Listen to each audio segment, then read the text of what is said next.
Bonjour à vous et j'espère que vous allez bien. Dans cette vidéo, nous allons parler d'optimisme et de positivité.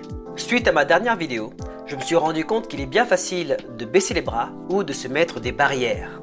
Je vais vous expliquer comment ces deux éléments peuvent constituer des facteurs clés de succès et faire la différence dans le monde de l'investissement immobilier. Pour tous ceux qui ne me connaissent pas, mon nom est Julio et bienvenue sur ma chaîne. Je suis un expatrié basé au Canada. Je suis un investisseur en immobilier comptant 16 appartements répartis au Québec, de Gatineau jusqu'à Montréal. Dans mon parcours, j'ai eu la chance d'être conseillé par des investisseurs accomplis, les meilleurs agents immobiliers, d'excellents banquiers et plein d'autres acteurs qui ont contribué à ma réussite. Ce que je vous propose ici, c'est de vous partager mon aventure en ce qui concerne mes débuts, ma situation actuelle et mes projets à venir. Vous pourrez ainsi bénéficier de ce savoir que j'ai développé pour simplifier l'immobilier, ne plus en avoir peur et éviter les pièges tout en prenant en main votre indépendance financière. Cliquez sur le pouce bleu, abonnez-vous à la chaîne et activez la cloche des notifications pour ne rien manquer de ces vidéos qui vous apportent du très bon contenu orienté mindset et immobilier. Dernièrement, j'ai sorti une nouvelle vidéo sur l'interdiction des non-canadiens d'acheter des biens résidentiels pendant plus de 2 ans. Je ne veux pas revenir sur cette loi. Moi, ce qui m'intéresse, c'est le mindset qu'on va adopter derrière. En effet, ici, il y a deux options. Soit on peut abandonner, soit on peut voir comment s'adapter au changement. À votre avis, ici, quel est le meilleur choix selon moi? S'adapter au changement, bien sûr. D'ailleurs, la vidéo apparaît, elle est juste ici. Dans la description notamment, j'avais mis un lien afin que vous puissiez vérifier toutes les exceptions. L'avez-vous fait? Avez-vous bien tout lu? Une des exceptions, et non des moindres, c'est que vous pouvez toujours acheter des 4 logements et plus. Pour vous donner un exemple, un 4 logements peut coûter le même prix qu'une maison. Regardez ça. Mon dernier achat, c'était au Québec, à Gatineau-Hull. J'ai acheté un 4plex à 650 000 $. Tous les loyers étaient à 900 $. Avant l'augmentation des prix, j'étais à un cash flow de 900 $. Après l'augmentation des taux, j'étais à un cash flow de 200 $. Ça veut dire quoi? Ça veut dire que si j'aurais été concerné par l'interdiction d'achat au Canada, j'aurais pu quand même faire partie des exceptions en prenant ce 4 logements. En louant les 3 autres appartements, j'aurais pu ne pas payer d'hypothèque car les 3 autres appartements l'auraient déjà couvert. Ça, c'est de 1. De 2, malgré l'augmentation, j'aurais dû sortir 700 $ de ma poche. Regardez bien les prix qui se pratiquent actuellement à Gatineau-Hull pour une chambre. Les loyers ne sont pas clairement à 700 $, bien plus. Donc ça resterait quand même minime. Ce qui fait que je contournerais l'interdiction grâce à cette exception en payant un prix qui serait toujours moins cher qu'un loyer. C'est quand même très important. En 3, je serais quand même en train de bâtir une équité et ceci de manière accélérée vu qu'on serait entre 3 à 4 personnes à payer cette hypothèque.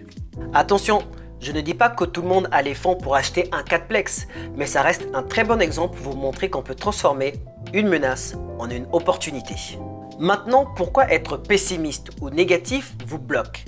Parce qu'au contraire, dans ce genre de situation, vous ne serez pas en mesure de voir ce genre de détails.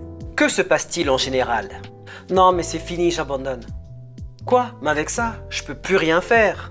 Ce qui est surprenant, c'est que par moments, on n'attend même pas que les organismes concernés nous disent non. On est les premiers à dire non, ça ne marchera pas. Non mais ça ne passera jamais. Qui te l'a dit? Ok, un organisme ou deux te l'a dit. Est-ce que c'est le cas pour tous les autres organismes? Être positif et optimiste, c'est se dire ok, ces 2 autres banques m'ont dit non par exemple, mais peut-être qu'au bout d'un moment, en frappant aux portes, on me dira oui. Je vais vous dire comment que certains investisseurs marchent et ceci porte ses fruits. Quand les taux d'intérêt augmentent par exemple, ils ne se disent pas « Oh, c'est foutu, je me retire ». Ils se disent « Bon, ben, il y aura moins de monde sur le marché. Il y aura moins de surenchères au niveau des offres. Je pourrais voir plus de pépites sur le marché. À chaque fois qu'on me présente une opportunité ou que quelque chose arrive, je le prends toujours du bon côté. Car ça me permet d'imaginer des solutions alternatives ou même de calculer mes prochains mouvements. Si vous n'êtes pas positif et optimiste, c'est difficile de viser la victoire. Ça vous est déjà arrivé d'être avec un ami devant un obstacle à franchir. Vous savez très bien que votre ami a les qualités et les capacités de le faire, mais lui doute et ne le sent pas. Si vous l'amenez devant l'obstacle pour passer à l'acte, que va-t-il se passer? C'est difficile, n'est-ce pas? Car ce qui compte, c'est pas que vous savez qu'il peut le faire, mais c'est que lui doute de ses capacités. L'inverse, c'est possible. Si vous arrivez devant l'obstacle et que vous savez que vous pouvez franchir cela haut la main, mais que tout le monde autour de vous est négatif, a peur et doute de vos capacités, ça devient un peu plus compliqué. Voilà pourquoi il faut non seulement être positif, mais aussi s'entourer de personnes dans le même état d'esprit, positif et optimiste. Attention, n'allez pas non plus à l'excès et faire preuve de manque de réalisme et de jugement.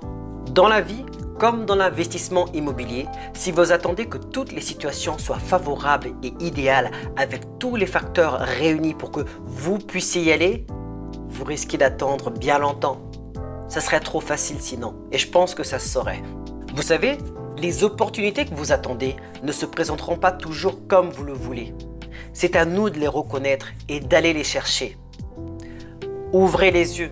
Seules les personnes capables de voir l'invisible réaliseront l'impossible. Faites ce que les gens ne veulent pas faire et vous aurez des résultats qu'ils n'ont pas. Ce mindset ne m'a jamais quitté. D'ailleurs, j'en fais une bonne illustration dans ce lien qui apparaît que tu pourras visionner à la fin de cette vidéo où j'ai pu acheter 16 appartements en moins de 3 ans en venant de nulle part. Like si tu as bien aimé la vidéo, abonne-toi si ce n'est pas encore fait et partage-la tout autour de toi. À très bientôt.